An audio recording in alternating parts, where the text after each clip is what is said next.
Illness as Metaphor and AIDS and Its Metaphors, 1978. Book by Susan Sontag. Illness as Metaphor is a 1978 work of critical theory by Susan Sontag, in which she challenged the victim blaming in the language that is often used to describe diseases and the people affected by them. Susan Sontag compared public views of cancer and tuberculosis, showing that both were linked to personal traits. She explained that people often believed these diseases were caused by repressed emotions. In modern times, this idea shifted to suggest that not expressing passion or emotion could actually cause illness, turning inward to harm the body. Sontag argued that the best way to understand disease is without using metaphors, as they can shame or silence patients. However, some writers disagreed, suggesting that metaphors can help people make sense of their illness and find meaning in their experience. Essay. Throughout history, the metaphors used to describe tuberculosis, TB, and cancer have often overlapped. As early as 1398, TB was called consumption because it seemed to slowly waste away the body. Interestingly, cancer was also described using similar language. In the 1500s, cancer was figuratively defined as something that slowly destroys or consumes the body from within. The literal meaning of cancer originally referred to a lump or swelling. The name comes from Greek and Latin words for crab, not because the disease spreads like a crab, but because the veins around a tumor were thought to look like crab legs. TB was once thought of in a similar way.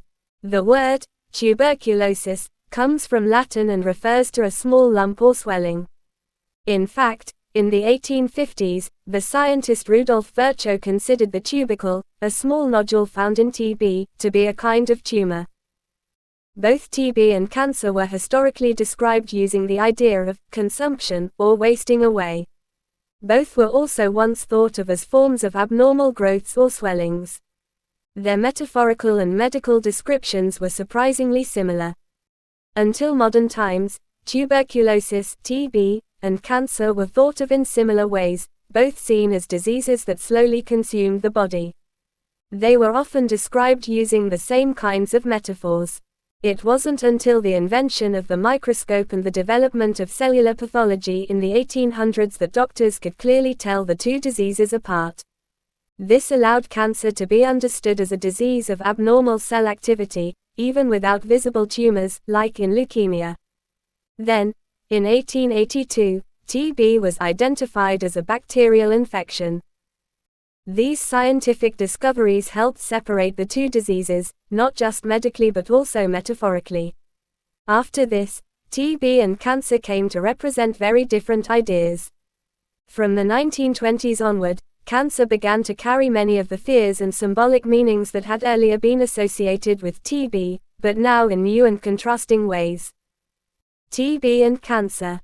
Tuberculosis, TB, and cancer are understood very differently today.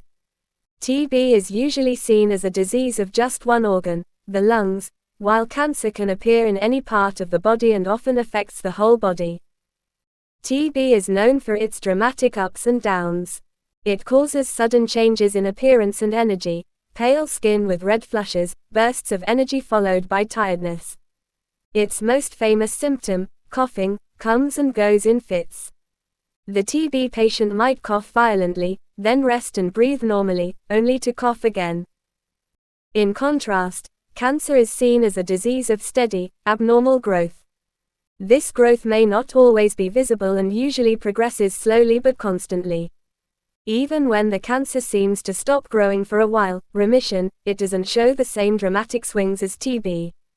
Cancer doesn't cause the same emotional or physical contrasts, like bursts of energy or mood changes. Instead, its symptoms are more constant, like a steady, unchanging pallor. Tuberculosis, TB, is seen as a disease that makes the body transparent.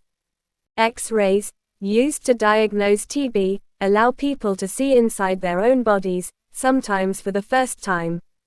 TB also shows clear, visible symptoms early on, like weight loss, coughing, fever, and weakness. It can even reveal itself suddenly and dramatically, such as when a patient coughs up blood. Cancer, on the other hand, is viewed as hidden and invisible. It often shows no obvious signs until it is very advanced and possibly too late to treat. Many people find out they have cancer by accident or during routine checkups. The body seems opaque, meaning one can't tell if something is wrong without expert help. A specialist has to study tissues from the body, biopsies, to detect cancer. While TB patients might see or even carry around their own X-rays, like in The Magic Mountain, novel by Thomas Mann, cancer patients don't see or handle their biopsy results themselves. Tuberculosis, TB, has long been thought to bring strange bursts of energy and desire. People believed it could cause euphoria, increased appetite, and heightened sexual attraction. For example, patients in The Magic Mountain even enjoyed second breakfasts with enthusiasm. TB was sometimes even seen as romantic or seductive. In contrast, cancer is viewed as draining. It weakens the body, makes eating difficult, and reduces desire. Instead of seeming passionate or energized, cancer patients are thought to become lifeless and desexualized. However, many of TB's symptoms are misleading. The energy, flushed cheeks, or liveliness can actually be signs of the disease worsening, not of recovery. These bursts of vitality may even lead to reckless or harmful behavior, as in the legend of Doc Holliday, the gunfighter with TB. In comparison, cancer's symptoms are considered more honest or real. What you see is what you get. TB, tuberculosis, and cancer are symbolically and physically very different. TB is seen as a disease of the body breaking down into fluids, like mucus, phlegm, and blood, and is connected to air and breathing. People believed TB sufferers needed fresh air to heal. It gives an image of the body dissolving or evaporating. Cancer, on the other hand, is seen as a disease of hardening. It turns body tissue into something solid, like a lump or tumor. For example, Alice James described her breast cancer as an unholy granite substance. But this lump isn't just hard, it's alive, like a separate creature growing inside, almost like a pregnancy gone wrong. Some writers even described it as a parasite or demonic fetus that grows and feeds off the body. Though both diseases led to weight loss, they are imagined differently. TB causes a kind of burning or wasting away from within, being consumed. Cancer, by contrast, feels like an invasion by something foreign that slowly shuts down the body. TB patients are thought to be consumed and radiant. Cancer patients are thought to wither, shrivel, or shrink. Quote, TB, tuberculosis, is seen as a disease of time. It speeds up life, intensifies emotions, and is often linked to creativity or spiritual awakening. The disease is described as galloping, meaning it moves quickly and dramatically. Cancer, on the other hand, is linked more to space than time. It doesn't race, it progresses slowly and steadily through stages, often called a long illness. Metaphorically, cancer is about spreading, growing, and invading different parts of the body. Words like spread, proliferate, and excise reflect this spatial view. Cancer's feared outcomes include not just death, but also the loss of body parts through surgery, like amputation or mutilation. In short, TB speeds up life, a fast disease of time, while cancer spreads through the body, a slow, creeping disease of space. TB, tuberculosis, is often linked with poverty and deprivation. It's imagined as a disease of thin bodies, cold rooms, poor hygiene, and not enough food or warmth. Even if someone with TB is wealthy, like Marguerite in La Dame aux Camélias, they are still pictured as delicate and frail, like a poor person. Cancer, by contrast, is seen as a disease of the middle class and the wealthy, connected to abundance, not lack.